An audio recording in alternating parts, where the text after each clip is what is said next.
Hello everyone, my name is Noel Gregory and I'm here today to introduce you to Ready to Paint the Masters, and it's Claude Monet. But before I start, I'd like to show you two pictures I painted in Monet's house of his gardens and his bridge. The first one is Monet's garden and his studio. It's been kept very much like it was when Monet lived there, and he loved irises and also water lilies, but irises were one of his favourite flowers, and he called his garden his favourite creation. We can argue against that, but it certainly is a very beautiful place to be. The second one is his bridge with irises or flags in the foreground. A bit early yet for water lilies, but it's a Japanese bridge that he painted so many times, almost a series of pictures in all weathers and all seasons. This bridge became synonymous with his paintings, and he painted it so many times. And I love doing this picture. It's from an image on the internet, and it works extremely well.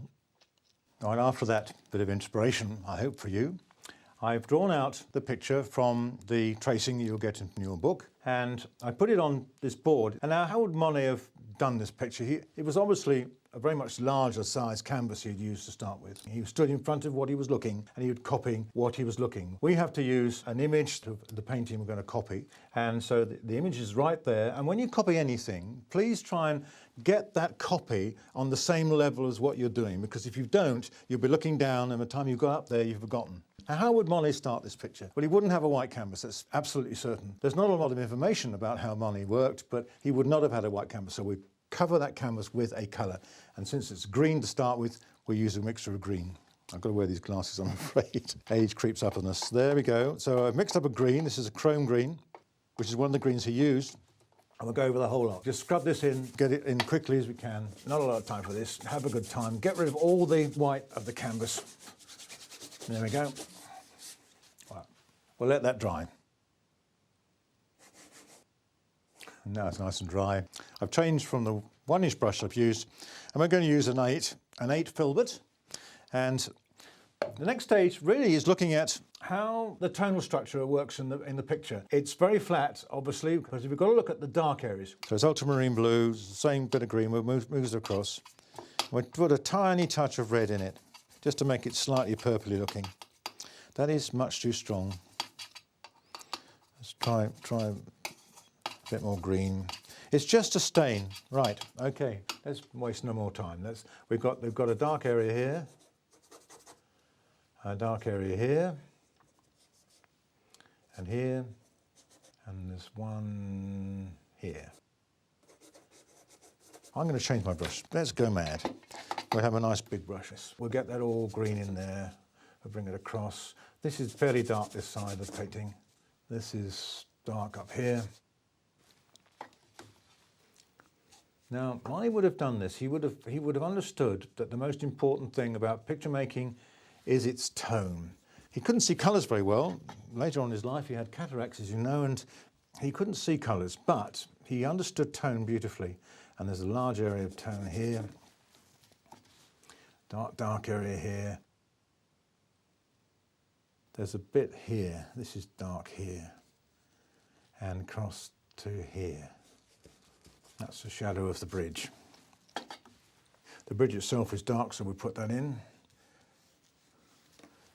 Notice I don't use any of the lines. I'm not using any of my drawn lines. They're just gestures, really. This is dark. We'll do this dark across here. I know it's got water lilies in it and they're light, but they're still dark across there. Oh, there's a bit more dark in here. We'll just do this dark in here. There we go. There. That gets rid of that. Right. Now, go the opposite way. We will use the small brush this time. We'll get some nice lights in it. I'm going to paint these in white, just pure white, just to make sure I know what I'm doing. And the bridge is certainly much lighter than I've done it. Right, we'll put that like that. Down there, and we'll quickly put all these things in. So we're making the eye work for us in tone. Comes across there and there. There's a little light area of lilies. There's certainly a light area here of lilies, and 1 or 2 bits here, across here. There's these lilies here, one there, and one there. There's 3 light lilies, so we'll just dab over the white over there. This is how he would have done it. Incidentally, he was christened Oscar Claude Monet. So I don't quite know where the Oscar bit got lost, but we certainly know him as Claude Monet. So I'm just looking now at what was the light bits. There's some little bits of light in here. That's given me a bit more stable tone to work on. I'm going to use a yellow here. I'm using pure lemon yellow. He used lemon yellow and cadmium yellow, both those colours. It's quite difficult to know exactly what colours he did use because various books say different things. And I've looked through all the internet sites and they do vary on what colours he used. One thing he didn't use was black, because in 1886 they decided they wouldn't use black anymore. And also, surprisingly, no earth colours. Burnt umber and burnt sienna didn't seem to exist in the palette of Monet. He obviously didn't need them, and he seemed to get an awful lot of colours out of very few colours he used. Viridians, chromes, cadmiums, all these colours he added to his palette, and he seemed to have mixed them all to such a great advantage. Right, I'm looking at the light bits. The fact that they're trees is immaterial. All I'm looking at is saying, that's a light bit, this is the light bit, there's a bit of light coming down here. There's these lovely sweeping willows coming across. There's a light area here. Looking at the light areas, there. We're lighting this up. There's a nice big light area there. Bit there. Right across the middle of the picture, just where the shadow comes of the bridge, is this light bit. It's a gift for any picture maker because it comes right across down here. We'll just lighten this up down here.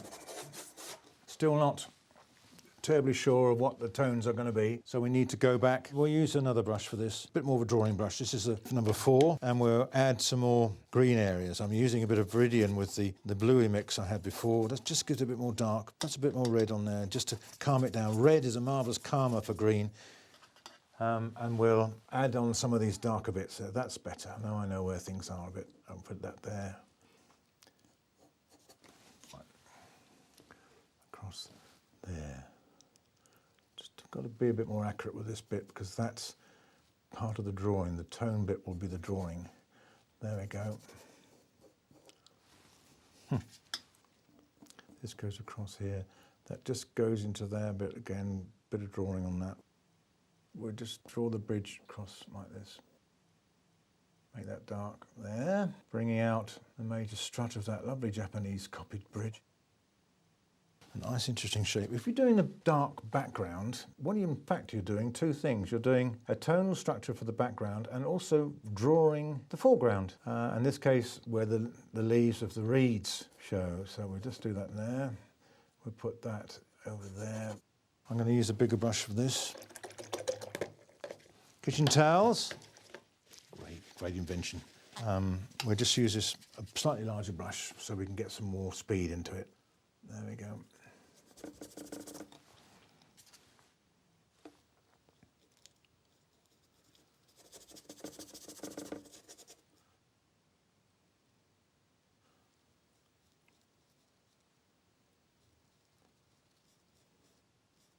Can I add a bit more green to this? It's gone a bit too blue. A bit more green. Let's put that's quite strong, but it'll be the right tone, I think. The speed at which Monet painted was quite remarkable. They all did, really. All the Impressionists were using sort of tacking brushstrokes all the time, moving the paint around, not really spending a lot of time in the drawing. Drawing seemed to be too important to them. What was important was whether they got the feeling that paint was producing the image for them, and not necessarily the accurate drawing. It was the use of paint that gave them the advantage in their own minds of whether the picture was going to work or not. This sort of quick flicking of the brush marks. Bearing in mind that often Monet used to paint in series, he would use the same subject, Rouen Cathedral, haystacks, and he would paint these things every couple of hours and have several canvases going at the same time. So that when the sun moved round, he was going to get the same subject, for example, haystacks, would give him a totally different image, and in fact it did. And they're very exciting things to look at, but it would not be paintings he would take hours and hours doing. Right. Beginning to get some tone structure in it. This is a dark part of the shadow. Comes here, through there, goes down there onto these three Water Lilies. And that's fairly dark there. This is fairly dark as well. This goes right dark up against this level here.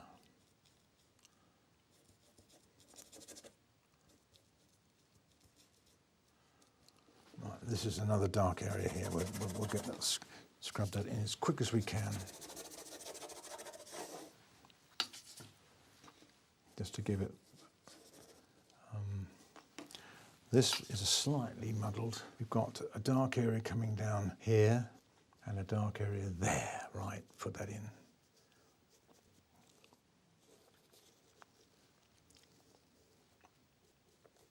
Right, I'm going to carry on with that.